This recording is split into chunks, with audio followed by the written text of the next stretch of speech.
Hello, जय हिंद, नमस्कार दोस्तों। आप सभी का स्वागत है आपके अपने YouTube channel online GK free classes में।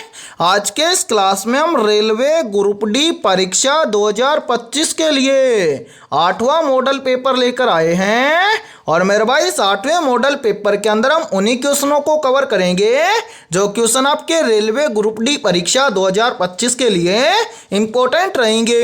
इसलिए इस 8वें मॉडल पेपर को आपको कंप्लीट देखना है और इस मॉडल पेपर के एंड में आपको बताना है कि आपके टोटल कितने क्वेश्चन है सही होते हैं। और यदि आप इस यूट्यूब चैनल से पहली बार जुड़े हैं तो इस यूट्यूब चैनल को कर लीजिए सब्सक्राइब और बेल आइकन को प्रेस करना, ताकि ऐसे ही शानदार क्लास का नोटिफिकेशन आपको सबसे पहले देखने को मिले। तो चलिए शुरू करते हैं आज के 8वें मॉडल पेपर को बिना देरी के। पहला प्रश्न है आप सभी के सामने, नीचे दी गई श्रृंखला श्रेणी में प्रश्न चिन्ह के स्थान पर आने वाली संख्या को ज्ञात करें। यानी कि पहला प्रश्न आप सभी के सामने सीरीज से संबंधित प्रश्न दिया गया है और आपसे पूछा गया है कि इस सीरीज में इस प्रश्न चिन्ह के स्थान पर कौन सी संख्या आएगी। तो मेरे भाई इस टाइप के प्रश्न को आप एग्जाम में देखते हैं, फटाफट से कैसे सोल्व करेंगे तो वो देखिए आपको जब भी एग्जाम के अंदर सीरीज से संबंधित प्रश्न दिया जाए तो आपको क्या करना है, सबसे पहले तो आपको ये देखना है कि सीरीज में आपको क्या क्या दिया गया है। तो यहाँ पर देखिए सीरीज में हमें दिया गया है सबसे पहले 4 के बाद में 6 के बाद में 10 के बाद में 18 के बाद में 34 के बाद में 66 और 66 के बाद में हमसे पूछा गया है कि इस प्रश्न चिन्ह के स्थान पर कौन सी संख्या आएगी। तो मेरे भाई यहाँ पर ध्यान से देखिए इस प्रश्न को किस लॉजिक के आधार पर सोल्व किया गया है। तो यहाँ पर देखिए सीरीज में हमें दिया गया है सबसे पहले 4 से कितना बन रहा है 6। तो मेरे भाई 4 से 6 कैसे बनेगा, तो यहाँ पर देखिए यदि हम 4 के अंदर क्या कर दें +2 कर दें तो 4 और 2 मिलकर बन जाएगा 6। फिर देखिए 6 से कितना बन रहा है 10, तो 6 से 10 कैसे बनेगा। तो मेरे भाई यहाँ पर देखिए यदि हम 6 के अंदर क्या कर दें +4 कर दें तो 6 और 4 मिलकर बन जाएगा 10। फिर देखिए 10 से कितना बन रहा है 18, तो 10 से 18 कैसे बनेगा। तो यहाँ पर देखिए यदि हम 10 के अंदर क्या कर दें +8 कर दें तो 10 और 8 मिलकर बन जाएगा 18। फिर देखिए 18 से कितना बन रहा है 34, तो 18 से 34 कैसे बनेगा। तो मेरे भाई यहाँ पर देखिए यदि हम 18 के अंदर क्या कर दें +16 कर दें तो 18 और 16 मिलकर बन जाएगा 34। फिर देखिए 34 से कितना बन रहा है 66, तो मेरे भाई 34 से 66 कैसे बनेगा। तो यहाँ पर देखिए यदि हम 34 के अंदर क्या कर दें +32 कर दें तो 34 और 32 मिलकर बन जाएगा 66। अब इसी प्रकार से हमसे पूछा गया है कि 66 के बाद में इस प्रश्न चिन्ह के स्थान पर कौन सी संख्या आएगी। तो मेरे भाई प्रश्न चिन्ह की वैल्यू ज्ञात करने से पहले आपको क्या करना है, नीचे जितनी भी संख्याएं आई हैं इन सभी संख्याओं को ध्यान से देखना है और यहाँ पर पता लगाना है कि यहाँ पर क्या हुआ है। तो मेरे भाई यहाँ पर देखिए सबसे पहले क्या हुआ +2, उसके बाद में क्या हुआ +4, उसके बाद में क्या हुआ +8, उसके बाद में क्या हुआ +16 और उसके बाद में क्या हुआ +32। यानी कि सभी में क्या हो रहा है प्लस हो रहा है। तो इतना हमें भी पता है कि 66 के बाद में भी क्या होगा प्लस होगा, लेकिन कितना प्लस होगा तो वो देखिए यहाँ पर देखिए मेरे भाई सबसे पहले हुआ +2, उसके बाद में +4। तो मेरे भाई 2 से 4 कैसे बनेगा। तो यहाँ पर देखिए यदि हम 2 का क्या कर दें 2 गुना कर दें तो यहाँ पर बन जाएगा 4। फिर देखिए 4 से कितना बन रहा है 8, तो 4 से 8 कैसे बनेगा। तो यहाँ पर देखिए यदि हम 4 का भी क्या कर दें 2 गुना कर दें तो 4 का 2 गुना होता है 8। फिर देखिए 8 से कितना बन रहा है 16, तो 8 से 16 कैसे बनेगा। तो यहाँ पर देखिए यदि हम 8 का भी क्या कर दें 2 गुना कर दें तो 8 का 2 गुना होता है 16। फिर देखिए 16 से कितना बन रहा है 32, तो 16 से 32 कैसे बनेगा। तो मेरे भाई यहाँ पर देखिए यदि हम 16 का भी क्या कर दें 2 गुना कर दें तो 16 का 2 गुना होता है 32। अब इसी प्रकार से हम क्या करेंगे 32 से अगली संख्या निकालेंगे। तो मेरे भाई 32 से अगली संख्या निकालने के लिए हम क्या करेंगे, यहाँ पर सभी का 2 गुना हुआ है तो 32 का भी हम कर देंगे 2 गुना। तो 32 का 2 गुना कितना होता है, तो मेरे भाई 32 का 2 गुना होता है 64। यानी कि 32 के बाद में संख्या प्लस होगी 64। अब हमें क्या करना है, इस प्रश्न चिन्ह की वैल्यू ज्ञात करने के लिए यदि हम इस 66 के अंदर प्लस 64 कर देंगे तो इस प्रश्न चिन्ह की वैल्यू ज्ञात हो जाएगी। तो मेरे भाई यहां पर देखिए, यदि हम 66 के अंदर क्या कर देंगे, प्लस 64 कर देंगे तो 66 और 64 मिलकर बन जाएगा 130, यानी कि इस प्रश्न चिन्ह के स्थान पर संख्या भरी जाएगी 130। अब हमें देखना है कि 130 किसी ऑप्शन में है, तो आंसर 130 हमें दिया गया है ऑप्शन सी के अंदर। तो पहले प्रश्न के अंदर ऑप्शन सी हो जाएगा सभी का करेक्ट आंसर है। तो उम्मीद करता हूं कि पहला प्रश्न आपको अच्छे से क्लियर हो गया होगा, और जब भी आपको सीरीज से संबंधित प्रश्न दिया जाएगा तो आप फटाफट से सोल्व कर लेंगे। ठीक है, तो चलिए फिर अगला प्रश्न देखते हैं।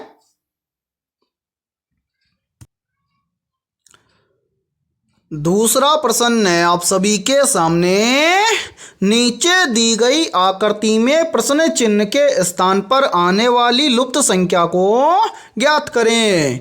यानी कि दूसरा प्रश्न आप सभी के सामने मिसिंग नंबर से संबंधित प्रश्न दिया गया है, और आपसे पूछा गया है कि इस आकृति में इस प्रश्न चिन्ह के स्थान पर कौन सी संख्या आएगी। और मेरे भाई ये प्रश्न आरआरबी ग्रुप डी एग्जाम 2022 के अंदर पूछा गया प्रश्न है। तो इस टाइप के प्रश्न को आप एग्जाम में देखते ही फटाफट से कैसे सोल्व करेंगे, तो वो देखिए मेरे भाई, जब भी इस टाइप का प्रश्न आपको एग्जाम में दिया जाए तो आपको क्या करना है, इस प्रश्न चिन्ह वाली लाइन में आपको देखना है और यहां पर पता करना है कि इस पहले कॉलम में यहां पर 45 कैसे आया है। फिर इसी प्रकार से आपको यहां पर पता करना है कि इस दूसरे कॉलम में यहां पर 57 कैसे आया है। यानी कि जिस प्रकार से पहले कॉलम में यहां पर 45 और दूसरे कॉलम में यहां पर 57 जिस प्रकार से आया है, सेम उसी प्रकार से हम यहां पर पता करेंगे कि इस तीसरे कॉलम में इस प्रश्न चिन्ह के स्थान पर कौन सी संख्या आएगी। तो मेरे भाई यहां पर ध्यान से देखिए इस प्रश्न को किस लॉजिक के आधार पर सोल्व किया गया है। तो यहां पर देखिए एक बार इन सभी को यहां से हटा देते हैं ताकि आपको समझने में कोई भी प्रॉब्लम ना आए। अब यहां पर देखिए इस प्रश्न को सोल्व करने के लिए क्या किया गया है मेरे भाई, यहां पर 45 लाने के लिए सबसे पहले तो 45 के ऊपर दो संख्या दी गई है, पहली संख्या है 9 और दूसरी संख्या है 6। तो यहां पर क्या किया गया है, सबसे पहले इन दोनों संख्याओं का किया गया है स्क्वायर। तो मेरे भाई यहां पर देखिए सबसे पहले हम करेंगे 9 का स्क्वायर। 9 का स्क्वायर कितना होता है, तो मेरे भाई 9 का स्क्वायर होता है 81। इसी प्रकार से फिर क्या किया गया है मेरे भाई, यहां पर किया गया है 6 का स्क्वायर। 6 का स्क्वायर कितना होता है, तो मेरे भाई 6 का स्क्वायर होता है 36। और यहां पर क्या किया गया है, इन दोनों संख्याओं को आपस में घटाया गया है। यदि हम 81 में से 36 को घटा देंगे तो यहां पर बचेगा 45। और मेरे भाई ध्यान से देखिए 45 यहां पर आप सभी के सामने दिया गया है। अब इसी प्रकार से हम क्या करेंगे, यहां पर दूसरे कॉलम में पता करेंगे कि 57 इसी प्रकार से आया है क्या। तो मेरे भाई यहां पर क्या करेंगे, सबसे पहले तो इस 11 का स्क्वायर करेंगे। तो यहां पर देखिए 11 का स्क्वायर कितना होता है, तो मेरे भाई 11 का स्क्वायर होता है 121। ठीक है, इसी प्रकार से हम क्या करेंगे, इस दूसरी संख्या 8 का स्क्वायर करेंगे। तो यहां पर देखिए 8 का स्क्वायर कितना होता है, तो मेरे भाई 8 का स्क्वायर होता है 64। और यहां पर देखिए यदि हम 121 में से 64 को कम कर देंगे तो यहां पर बचेगा 57। और ध्यान से देखिए 57 यहां पर आप सभी के सामने दिया गया है। अब इसी प्रकार से हम क्या करेंगे, इस तीसरे कॉलम में इस प्रश्न चिन्ह की वैल्यू भी इसी प्रकार से ज्ञात करेंगे। तो करेंगे क्या, सबसे पहले तो मेरे भाई इस 8 का स्क्वायर करेंगे, उसके बाद में इस 3 का स्क्वायर करेंगे और जो संख्या आएगी उन दोनों को आपस में घटा देंगे। तो यहां पर ध्यान से देखिए यहां पर सोल्व करते हैं मेरे भाई, यहां पर हम क्या करेंगे 8 का स्क्वायर करेंगे। 8 का स्क्वायर कितना होता है, तो मेरे भाई 8 का स्क्वायर होता है 64। इसी प्रकार से हम क्या करेंगे, उसके बाद में 3 का स्क्वायर करेंगे। तो मेरे भाई 3 का स्क्वायर कितना होता है, तो 3 का स्क्वायर होता है 9। फिर हम क्या करेंगे 64 में से 9 को घटा देंगे। तो 64 में से 9 को घटा देंगे तो यहां पर कितना बचेगा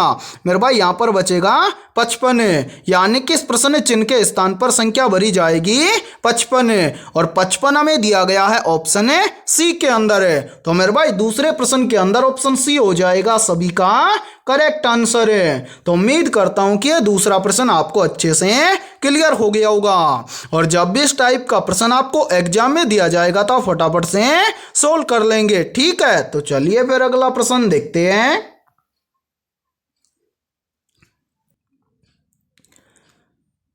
तीसरा प्रश्न है आप सभी के सामने।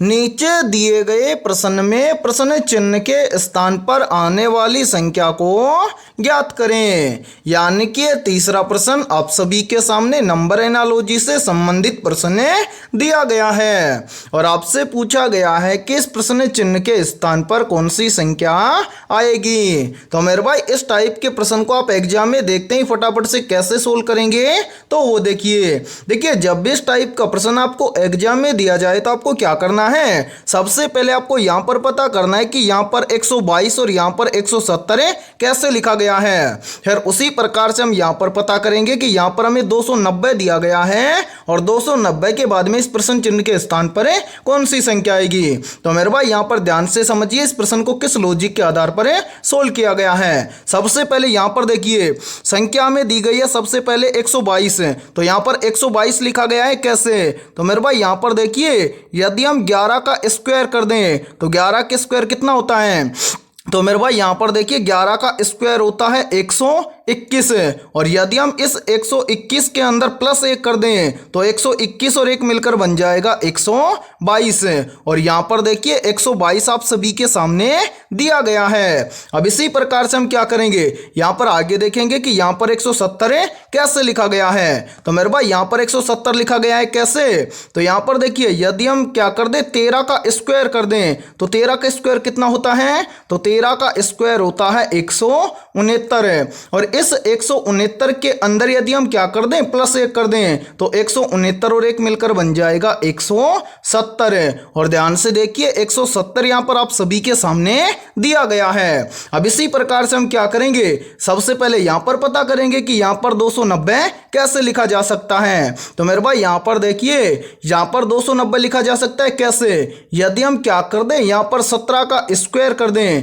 तो 17 का स्क्वायर कितना होता है, तो मेरे भाई 17 का स्क्वायर होता है कितना 289 और यदि हम 289 के अंदर क्या कर दें प्लस 1 कर दें तो 289 और 1 मिलकर बन जाएगा 290 और ध्यान से देखिए 290 यहां पर आप सभी के सामने दिया गया है। अब इसी प्रकार से हम क्या करेंगे, इस प्रश्न चिन्ह की वैल्यू ज्ञात करेंगे। तो करेंगे क्या, सबसे पहले मेरे भाई यहां पर ध्यान से समझिए, देखिए यहां पर 122 लाने के लिए क्या किया गया है, यहां पर किया गया है 11 का स्क्वायर प्लस 1, उसके बाद में 170 लाने के लिए किया गया है 13 का स्क्वायर प्लस 1, यानी कि 11 से 13 पर चलेंगे तो क्या होगा मेरे भाई, यदि हम 11 के अंदर प्लस 2 कर देंगे तो 11 और 2 हो जाएगा 13। अब इसी प्रकार से यहां पर देखिए यहां पर क्या हुआ है 17 का स्क्वायर प्लस 1, अब इसी प्रकार से हम क्या करेंगे 17 के अंदर प्लस 2 कर देंगे तो 17 और 2 मिलकर बन जाएगा कितना, मेरे भाई यहां पर ध्यान से समझिए 17 और 2 मिलकर बन जाएगा कितना 19, ठीक है। तो यहां पर हम कर देंगे 19 का स्क्वायर प्लस 1, तो यहां पर ध्यान से समझिए 19 का स्क्वायर होता है कितना, तो मेरे भाई 19 का स्क्वायर होता है 361 और 361 के अंदर प्लस 1 कर देंगे तो 361 और 1 मिलकर बन जाएगा 362, यानी कि इस प्रश्न चिन्ह के स्थान पर संख्या भरी जाएगी 362। अब हमें देखना है कि 362 किसी ऑप्शन में है, तो आंसर है 362 में दिया गया है ऑप्शन एक के अंदर है, तो तीसरे प्रश्न के अंदर ऑप्शन ए हो जाएगा सभी का करेक्ट आंसर है। तो उम्मीद करता हूं कि तीसरा प्रश्न आपको अच्छे से क्लियर हो गया होगा और जब भी इस टाइप का प्रश्न आपको एग्जाम में दिया जाएगा तो फटाफट से सोल्व कर लेंगे। और मेरे भाई यहां पर देखिए आप सभी के लिए बहुत ही इंपॉर्टेंट सूचना है, यदि आप पहली बार के अंदर रेलवे ग्रुप डी एग्जाम 2025 को क्रैक करना चाहते हैं तो हमने आपके रेलवे ग्रुप डी एग्जाम 2025 के लिए जीके, जीएस, साइंस, मैथमेटिक्स और रीजनिंग यानी कि ऑल सब्जेक्ट के ऊपर टॉपिक वाइज हमने 25,000 प्लस मोस्ट इंपोर्टेंट क्वेश्चनों का मास्टर पीडीएफ सेट तैयार किया है और जो भी अभ्यर्थी ये मास्टर पीडीएफ सेट लेना चाहता है वो हमारे इस व्हाट्सएप नंबर पर कांटेक्ट करके ले सकता है। और मेरे भाई इस मास्टर पीडीएफ सेट की प्राइस हमने रखी है मात्र और मात्र 80 रुपए, यानी कि 80 रुपए के अंदर आपको 25,000 प्लस मोस्ट इंपोर्टेंट सॉल्यूशन के साथ में मास्टर पीडीएफ सेट मिलने वाला है। और मैं आप सभी को एक गारंटी देता हूं, यदि आप एग्जाम से पहले इन 25,000 क्वेश्चनों को अच्छे से तैयार कर लेते हो तो आप पहली बार के अंदर रेलवे ग्रुप डी एग्जाम को क्रैक कर जाओगे, ठीक है। तो जिस भी अभ्यर्थी को ये पीडीएफ सेट लेना है वो हमारे इस व्हाट्सएप नंबर पर कांटेक्ट करके ले सकता है। ठीक है, तो चलिए फिर अगला प्रश्न देखते हैं। चौथा प्रश्न है आप सभी के सामने, नीचे दिए गए प्रश्न में प्रश्न चिन्ह के स्थान पर आने वाली संबंधित संख्या को ज्ञात करें। यानी कि यहाँ पर आपसे पूछा गया है कि जिस प्रकार से एमबी का संबंध है 26 के साथ में, उसी प्रकार से जीबी का संबंध किस संख्या के साथ में होगा। तो मेरे भाई इस टाइप के प्रश्न को आप एग्जाम में देखते ही फटाफट से कैसे सोल्व करेंगे, तो वो देखिए आपको जब भी एग्जाम के अंदर यहाँ पर अल्फाबेट लेटर से यहाँ पर संख्या बनानी हो तो आपको क्या करना है, सबसे पहले आपके सामने जितने भी अल्फाबेट लेटर दिए गए हैं उन सभी का आपको कर लेना है नंबरिंग। कैसे करेंगे तो वो देखिए, यहाँ पर देखिए मेरे भाई, सबसे पहले हमें यहाँ पर पता करना है कि एमबी का संबंध यहाँ पर 26 के साथ में कैसे है। तो सबसे पहले हम क्या करेंगे, यहाँ पर जितने भी अल्फाबेट लेटर दिए गए हैं इन सभी का हम करेंगे नंबरिंग। तो यहाँ पर देखिए सबसे पहले दिया गया है एम आता है अल्फाबेट लेटर के अंदर 13 नंबर पर है। इसी प्रकार से एम के बाद में है बी आता है अल्फाबेट लेटर के अंदर 2 नंबर पर है। अब यहाँ पर देखिए यदि हम इन दोनों संख्याओं को आपस में गुणा कर दें तो यहाँ पर बन जाएगा 13 दुआ के 26 है। और मेरे भाई ध्यान से देखिए 26 यहाँ पर आप सभी के सामने दिया गया है, यानी कि यहाँ पर एमबी से यहाँ पर 26 लिखा गया है। कैसे, तो मेरे भाई सबसे पहले एमबी जो अल्फाबेट लेटर हैं उन दोनों का किया गया है नंबरिंग, और जो नंबर आया है उसको आपस में मल्टीप्लाई करके यहाँ पर लिखा गया है 26। अब इसी प्रकार से हम यहाँ पर आसानी से बता सकते हैं कि जीबी का संबंध किस संख्या के साथ में होगा। तो करेंगे क्या, सबसे पहले यहाँ पर हमें 2 अल्फाबेट लेटर दिए गए हैं तो इन दोनों का हम क्या करेंगे, नंबरिंग करेंगे। तो मेरे भाई देखिए सबसे पहले जी आता है अल्फाबेट लेटर के अंदर 7 नंबर पर है। उसके बाद में क्या बी आता है अल्फाबेट लेटर के अंदर 2 नंबर पर है। अब हम क्या करेंगे, इन दोनों संख्याओं को आपस में गुणा कर देंगे। तो यहाँ पर देखिए 7 दूना यहाँ पर बन जाएगा 14, यानी कि इस प्रश्न चिन्ह के स्थान पर संख्या भरी जाएगी 14। अब हमें देखना है कि 14 किसी ऑप्शन में है, तो आंसर है 14 में दिया गया है ऑप्शन है डी के अंदर है। तो चौथे प्रश्न के अंदर ऑप्शन डी हो जाएगा सभी का करेक्ट आंसर है। तो उम्मीद करता हूं कि चौथा प्रश्न भी आपको अच्छे से क्लियर हो गया होगा। और जब भी इस टाइप का प्रश्न आपको एग्जाम में दिया जाएगा तो फटाफट से सोल्व कर लेंगे, ठीक है। और यदि आपको किसी भी क्वेश्चन के अंदर कोई भी डाउट हो तो आप उस क्वेश्चन का स्क्रीनशॉट लेके आप हमारे व्हाट्सएप नंबर पर शेयर कर देना, उस क्वेश्चन का सॉल्यूशन आपको मिल जाएगा, ठीक है। तो चलिए फिर अगला प्रश्न देखते हैं। 5वां प्रश्न है आप सभी के सामने, यदि दर्पण प्रतिबिंब में समय 10:09 हो रहा है तो घड़ी में वास्तविक समय क्या होगा। यानी कि 5वां प्रश्न आप सभी के सामने मिरर इमेज से संबंधित प्रश्न दिया गया है। तो मेरे भाई आप इस टाइप के प्रश्न को एग्जाम में देखते ही मात्र 2 से 3 सेकंड में कैसे सोल्व करेंगे, तो वो देखिए आपको जब भी एग्जाम के अंदर मिरर इमेज से संबंधित प्रश्न दिया जाए और आपसे क्या पूछा जाए, वास्तविक समय पूछा जाए या फिर दर्पण प्रतिबिंब में समय पूछा जाए, आपको करना क्या है, जो भी समय आपको प्रश्न के अंदर दिया गया है उस समय को आपको क्या करना है, 11:60 में से घटा देना है। यदि आप 11:60 में से दिए गए समय को घटा दोगे तो आपसे पूछा गया समय ज्ञात हो जाएगा। जैसे यहां पर देखिए प्रश्न में हमें दिया गया है कि यदि दर्पण प्रतिबिंब में समय 10:09 हो रहा है तो घड़ी में वास्तविक समय क्या होगा। यानी कि हमसे पूछा गया है वास्तविक समय, तो यहां पर हम क्या करेंगे, 11:60 में से 10:09 को घटा देंगे। तो मेरे भाई यहां पर ध्यान से देखिए, यदि हम 11:60 में से 10:09 को घटा देंगे तो यहां पर कितना बचेगा, तो देखिए 60 में से 9 चला जाएगा तो यहां पर बच जाएगा कितना, 51 है। इसी प्रकार से यहां पर देखिए 11 में से 10 चला जाएगा तो यहां पर कितना बचेगा, यहां पर बचेगा 1। यानी कि मेरे भाई यदि दर्पण प्रतिबिंब में समय 10:09 हो रहा है तो घड़ी में वास्तविक समय होगा 1:51। अब हमें देखना है कि 1:51 किसी ऑप्शन में दिया गया है, तो आंसर है 1:51 में दिया गया है ऑप्शन ए के अंदर है। तो 5वें प्रश्न के अंदर ऑप्शन ए हो जाएगा सभी का करेक्ट आंसर है। तो उम्मीद करता हूं कि ये पांचवा प्रश्न भी आपको अच्छे से क्लियर हो गया होगा। और जब भी इस टाइप का प्रश्न आपको एग्जाम में दिया जाएगा तो आप फटाफट से सोल्व कर लेंगे। ठीक है, तो चलिए फिर अगला प्रश्न देखते हैं।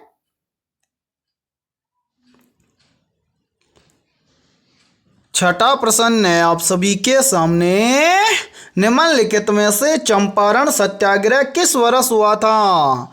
ऑप्शन ए वर्ष 1915 में, ऑप्शन बी है वर्ष 1917 में, ऑप्शन सी है वर्ष 1920 में और ऑप्शन डी है वर्ष 1928 में। तो यहाँ पर देखिए इन चारों में से करेक्ट आंसर हो जाएगा सभी का ऑप्शन है बी, यानी कि चंपारण सत्याग्रह वर्ष 1917 में हुआ था। तो छठे प्रश्न के अंदर करेक्ट आंसर हो जाएगा सभी का ऑप्शन है बी। तो चलिए फिर अगला प्रश्न देखते हैं। सातवां प्रश्न है आप सभी के सामने, अंतरराष्ट्रीय न्यायालय में न्यायाधीशों का कार्यकाल कितने वर्ष का होता है? मेरे भाई मोस्ट इंपोर्टेंट प्रश्न है ये। चाहे तो आप इस प्रश्न का स्क्रीनशॉट ले सकते हैं या फिर आप इस प्रश्न को अपनी नोटबुक के अंदर आप नोट भी कर सकते हैं। आपसे पूछा गया है कि अंतरराष्ट्रीय न्यायालय में न्यायाधीशों का कार्यकाल कितने वर्ष का होता है? तो यहाँ पर देखिए इन चारों में से करेक्ट आंसर हो जाएगा सभी का ऑप्शन है सी, यानी कि अंतरराष्ट्रीय न्यायालय में न्यायाधीशों का कार्यकाल होता है 9 वर्ष का। तो सातवें प्रश्न के अंदर करेक्ट आंसर हो जाएगा सभी का ऑप्शन है सी। तो चलिए फिर अगला प्रश्न देखते हैं। आठवां प्रश्न है आप सभी के सामने, भारत के किस राज्य में एक भी रेलवे स्टेशन नहीं है? ऑप्शन ए केरल राज्य में, ऑप्शन बी है सिक्किम राज्य में, ऑप्शन सी है मेघालय राज्य में और ऑप्शन डी है हिमाचल प्रदेश राज्य में। तो यहाँ पर देखिए इन चारों में से करेक्ट आंसर हो जाएगा सभी का ऑप्शन है बी, यानी कि भारत के सिक्किम राज्य में एक भी रेलवे स्टेशन है नहीं है। तो आठवें प्रश्न के अंदर करेक्ट आंसर हो जाएगा सभी का ऑप्शन है बी। तो चलिए फिर अगला प्रश्न देखते हैं। नौवां प्रश्न है आप सभी के सामने, भारत में सबसे बड़ा गन्ना उत्पादक राज्य कौन सा है? ऑप्शन ए है महाराष्ट्र, ऑप्शन बी है कर्नाटक, ऑप्शन सी है तमिलनाडु और ऑप्शन डी है उत्तर प्रदेश। तो यहाँ पर देखिए इन चारों में से करेक्ट आंसर हो जाएगा सभी का ऑप्शन है डी, यानी कि भारत में सबसे बड़ा गन्ना उत्पादक राज्य है उत्तर प्रदेश। तो 9वें प्रश्न के अंदर करेक्ट आंसर हो जाएगा सभी का ऑप्शन है डी। और मेरे भाई यदि ये क्लास आपको पसंद आ रही है तो जल्दी से एक बार इस क्लास को लाइक कर दीजिए, और यदि आप इस YouTube चैनल से पहली बार जुड़े हैं तो इस YouTube चैनल को कर लीजिए सब्सक्राइब और बेल आइकन को प्रेस करना, ताकि ऐसी शानदार क्लास का नोटिफिकेशन आपको सबसे पहले देखने को मिले। और आज के इस क्लास के अंदर हमने बहुत ही इंपॉर्टेंट क्वेश्चनों को कवर किया है और सेम इसी प्रकार के क्वेश्चन आपके ग्रुप डी एग्जाम के अंदर पूछे जाते हैं। तो सभी को इस क्लास को कंप्लीट देखना है और क्लास के एंड में आपको बताना है कि आपके टोटल कितने क्वेश्चन सही होते हैं। और आपके जितने भी दोस्त रेलवे ग्रुप डी एग्जाम 2025 की तैयारी कर रहे हैं तो उनके पास भी इस क्लास को ज़्यादा से ज़्यादा शेयर करें। ठीक है, तो चलिए फिर अगला प्रश्न देखते हैं।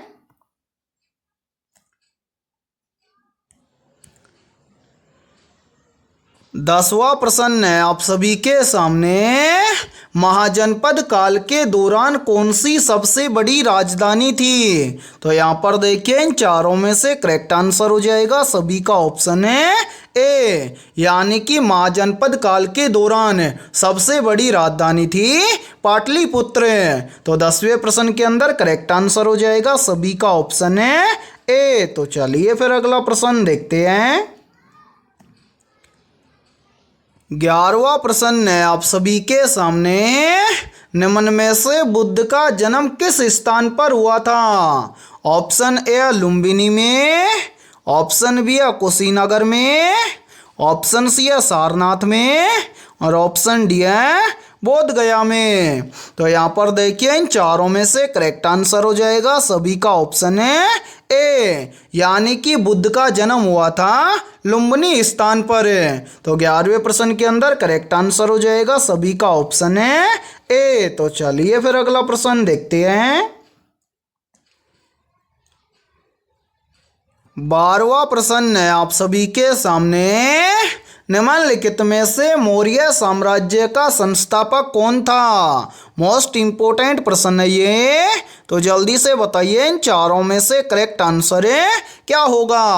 आपसे पूछा गया है कि मौर्य साम्राज्य का संस्थापक कौन था। तो यहाँ पर देखिए इन चारों में से करेक्ट आंसर हो जाएगा सभी का ऑप्शन है बी, यानी कि मौर्य साम्राज्य का संस्थापक था चंद्रगुप्त मौर्य। तो 12वें प्रश्न के अंदर करेक्ट आंसर हो जाएगा सभी का ऑप्शन है बी। तो चलिए फिर अगला प्रश्न देखते हैं।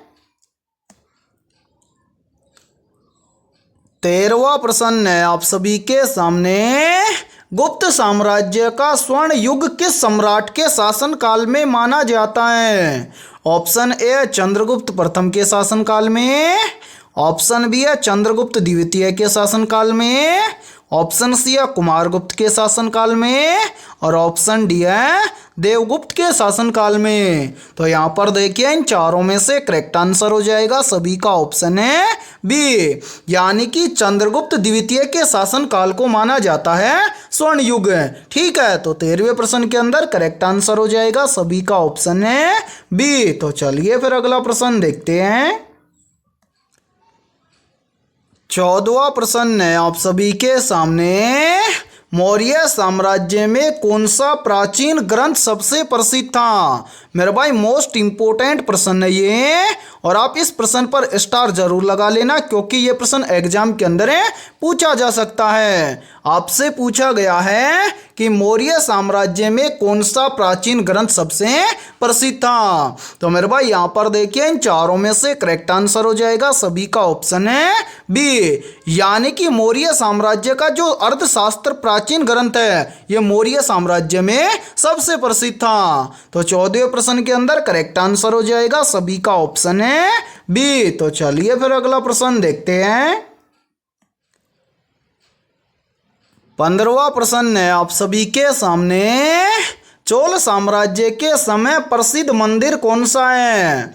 या फिर देखिए इसी प्रश्न को एग्जाम के अंदर घुमाकर ऐसे भी पूछा जा सकता है कि निम्न में से चोल साम्राज्य के समय का प्रसिद्ध मंदिर कौन सा है? तो यहाँ पर देखिए इन चारों में से करेक्ट आंसर हो जाएगा सभी का ऑप्शन है ए, यानी कि चोल साम्राज्य के समय का सबसे प्रसिद्ध मंदिर है वरदेश्वर मंदिर है। तो 15वें प्रश्न के अंदर करेक्ट आंसर हो जाएगा सभी का ऑप्शन है ए। तो चलिए फिर अगला प्रश्न देखते हैं। 16वां प्रश्न है आप सभी के सामने। मगध का कौन सा राजा बौद्ध धर्म का समर्थक था? ऑप्शन ए सम्राट अशोक है, ऑप्शन बी है बिंबिसार, ऑप्शन सी है चंद्रगुप्त मौर्य, और ऑप्शन डी है नंद वंश का राजा। तो यहाँ पर देखिए इन चारों में से करेक्ट आंसर हो जाएगा सभी का ऑप्शन है बी, यानी कि मगध का बिंबिसार राजा क्या था? बौद्ध धर्म का समर्थक था। तो 16वें प्रश्न के अंदर करेक्ट आंसर हो जाएगा सभी का ऑप्शन है बी। तो चलिए फिर अगला प्रश्न देखते हैं। 17वां प्रश्न है आप सभी के सामने। हड़प्पा सभ्यता की लिपि को क्या कहा जाता है? तो जल्दी से बताइए इन चारों में से करेक्ट आंसर क्या होगा। आपसे पूछा गया है कि हड़प्पा सभ्यता की लिपि को क्या कहा जाता है। तो यहाँ पर देखिए इन चारों में से करेक्ट आंसर हो जाएगा सभी का ऑप्शन है सी, यानी कि हड़प्पा सभ्यता की लिपि को कहा जाता है सिंधु लिपि। तो 17वें प्रश्न के अंदर करेक्ट आंसर हो जाएगा सभी का ऑप्शन है सी। तो चलिए फिर अगला प्रश्न देखते हैं। 18वां प्रश्न है आप सभी के सामने। अशोक ने किस युद्ध के बाद बौद्ध धर्म अपनाया था? ऑप्शन ए कलिंग युद्ध के बाद, ऑप्शन बी है तक्षशिला युद्ध के बाद, ऑप्शन सी है गंगा युद्ध के बाद, और ऑप्शन डी है कौरव युद्ध के बाद। तो यहाँ पर देखिए इन चारों में से करेक्ट आंसर हो जाएगा सभी का ऑप्शन है ए, यानी कि अशोक ने कलिंग युद्ध के बाद बौद्ध धर्म को अपनाया था। तो 18वें प्रश्न के अंदर करेक्ट आंसर हो जाएगा सभी का ऑप्शन है ए। और मेरे भाई आपको एक प्रश्न का आंसर सभी को कमेंट सेक्शन के अंदर कमेंट करके बताना है।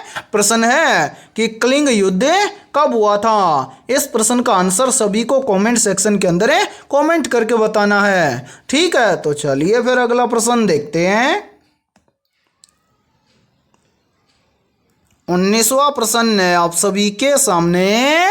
मेरुदंड में कितनी जोड़ी तंत्रिका निकलती है। तो यहाँ पर देखिए इन चारों में से करेक्ट आंसर हो जाएगा सभी का ऑप्शन है सी, यानी कि मेरुदंड में 31 जोड़ी तंत्रिकाएं निकलती हैं। तो 19वें प्रश्न के अंदर करेक्ट आंसर हो जाएगा सभी का ऑप्शन है सी। और मेरे भाई यहाँ पर देखिए आप सभी के लिए बहुत ही इंपॉर्टेंट सूचना है। यदि आप पहली बार के अंदर ग्रुप डी एग्जाम के अंदर सिलेक्शन लेना चाहते हैं तो मेरे भाई हमने आपके रेलवे ग्रुप डी एग्जाम 2025 के लिए ऑल सब्जेक्ट के ऊपर सॉल्यूशन के साथ में लगभग 25,000 प्लस मोस्ट इंपोर्टेंट क्वेश्चनों का मास्टर पीडीएफ सेट तैयार किया है। और जो भी अभ्यर्थी ये मास्टर पीडीएफ सेट लेना चाहता है वो हमारे इस व्हाट्सएप नंबर पर कॉन्टैक्ट करके ले सकता है। व्हाट्सएप नंबर है